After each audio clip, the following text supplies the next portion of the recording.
The world's not going to understand when you let go of the physical for the unseen. They're going to think you're making bad moves, and by their understanding, it is a bad move.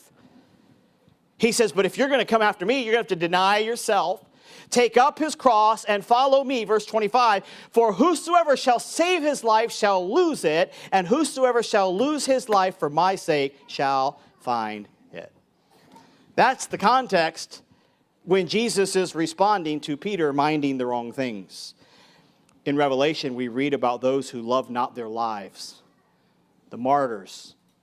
They loved not their lives even unto death. That doesn't mean their flesh was done and didn't want to live any longer. What it means is, in Revelation, we read about a future event that we may very well see in our lifetime. People who are willing to say no to even a life here on earth and yes to the cause of Christ. Now, before you raise your hand and say you're willing to die for Christ, when you're not willing to live for him now. You're not willing to give up the Sunday afternoon. You're not willing to give up the Sunday evening. You're not willing to give up the Wednesday evening to sit in an air-conditioned building in a padded chair and enjoy the beautiful music of songs being sung. Don't tell me you're ready to sit in a jail cell for him.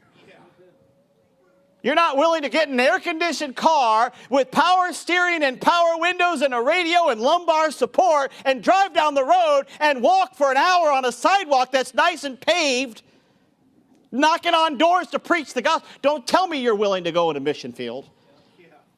Don't tell me you're just going to preach the gospel wherever God puts you. You won't even do it here. You know what you're going to have to do? You're going to have to take your belly off the throne. My belly wants to eat and sleep and wants to just take it easy.